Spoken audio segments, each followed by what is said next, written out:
அனைவருக்கும் வணக்கம். இந்த பதிவில் நம்ம என்ன பார்க்க போறோம்னா, பக்தர்கள் ஐயப்பனுக்கு மாலை போடுவது ஏன், அதற்கான காரணம் என்னன்னு சொல்லி தான் பார்க்க போறோம். ஸோ வீடியோவை ஸ்கிப் பண்ணாம ஃபுல்லா பாருங்க.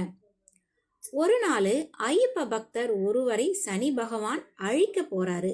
அப்போது ஹரிஹர சுதனாகிய ஐயப்பன், ஏன் என் பக்தரை இப்படி கொடுமை செய்கிறாய், கொஞ்சம் கருணை காட்டக்கூடாதா என்று கேட்டபோது சனி பகவான், எனக்கு ஏழை பணக்காரன் கடவுள் பக்தி மிக்கவன் என்று எந்த ஒரு பாகுபாடும் காண்பிக்க தெரியாது. ஏழரை சனி வரும் காலத்துல பாராபட்சம் இல்லாம உயிர்களை பறிப்பதே என்னுடைய வேலை, அதுவே என்னுடைய தர்மம் அப்படின்னு சொல்லிட்டு பதில் அளித்திருக்காரு.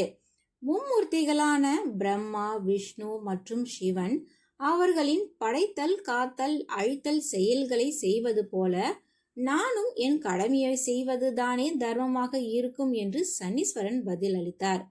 பதிலை கேட்டு திருப்தியான ஐயப்பன், சரி, அப்போது நீங்கள் என் பக்தர்களுக்கு அளிக்கும் தண்டனைகளை என்னிடம் முறையிடுங்கள். நான் என் பக்தர்களுக்கு ஒரு மண்டல அளவுல அந்த தண்டனையை கடினமான விரத முறைகளால் அனுபவிக்க வைக்கிறேன் என்றார். அதற்கு சனி பகவானோ, ஒருவருக்கு 7.5 சனி ஆரம்பித்து விட்டால் அவர்களுக்கு உண்ண உணவு, உடுத்த சரியான உடை, தூங்க படுக்கை அறை, நல்ல உறவு முறை என்று எதுவுமே இல்லாம அவர்களை அல்லல் படுத்துவேன் என்றார்.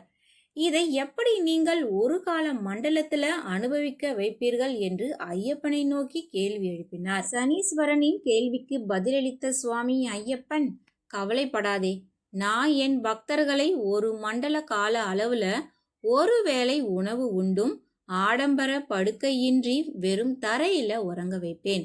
தாம்பத்திய உறவு கொள்ளாம பிரம்மச்சாரியாக இருத்தல் என்று பல கட்டளைகளை விதித்து சுவாமியே சரணமையப்பா, சுவாமியே சரணமையப்பா என்று உறக்க சொல்ல வைத்து கல்லும் மலையும் தாண்டிதான் என்னை வழிபட வர செய்வேன் என்று பதிலளித்தார்.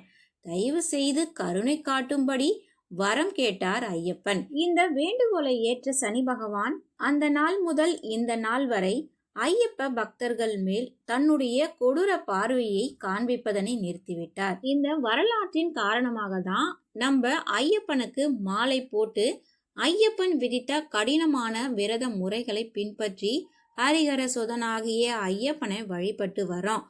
இந்த பதிவு உங்களுக்கு பயனுள்ளதாக இருக்கும் அப்படின்னு நான் நம்புறேன்.